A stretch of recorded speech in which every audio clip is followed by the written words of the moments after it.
आचार्य चाणक्य कूटनीति और राजनीति के मान स्तंभ है। उन जैसा नीतिज्ञ पिछले 2000 वर्षों से अवतरित नहीं हुआ।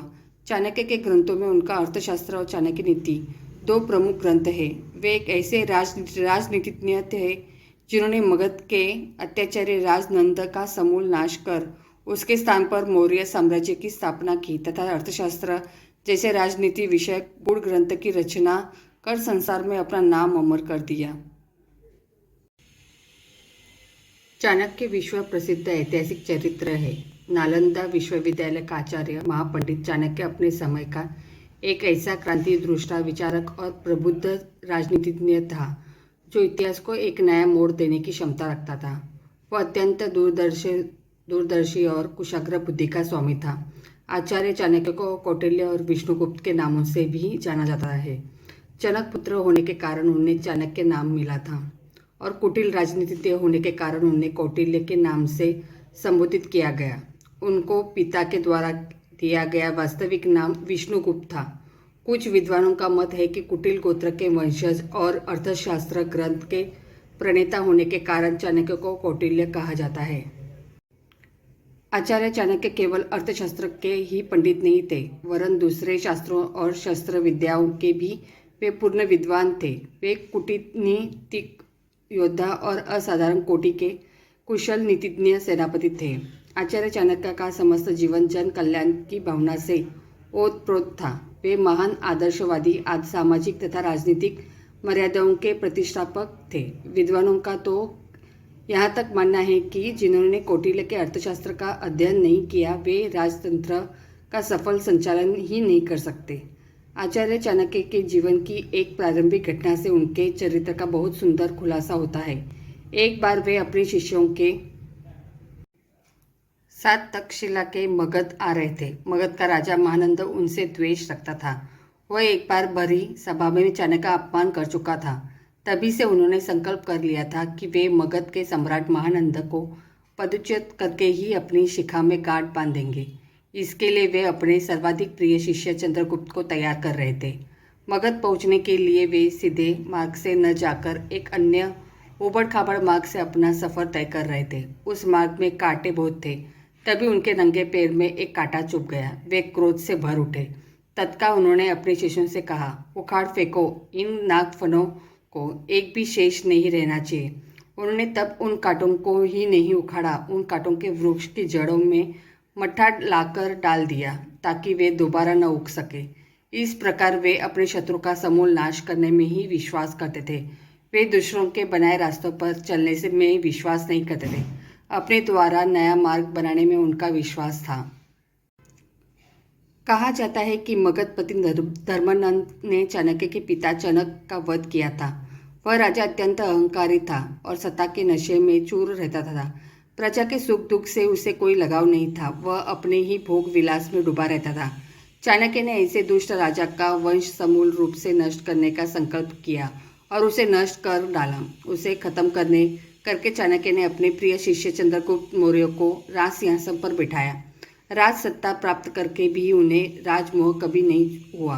राजमहलों से दूर वन में कुटी बनाकर रहने वाला यह आचार्य चंद्रगुप्त मौर्य के शासन को सुदृढ़ करने में निरंतर लगा रहा। उसने अपने से पूर्ववर्ती चिंतकों के ग्रंथों और शास्त्रों का गहन अध्ययन किया।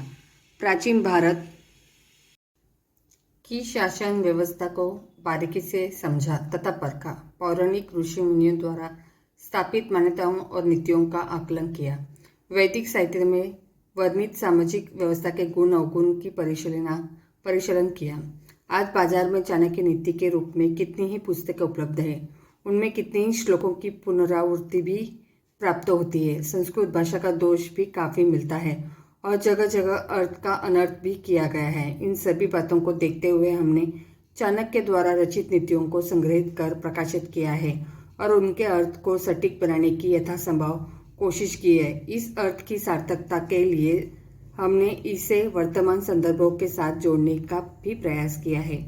सरल और सहज भाषा में अर्थ की व्याख्या की गई है और यह भी प्रयास किया है कि पुस्तक केवल उपदेशात्मक बनकर ही न रह जाए। विश्व के इतिहास में ऐसा व्यक्ति आपको ढूंढने पर भी नहीं मिलेगा।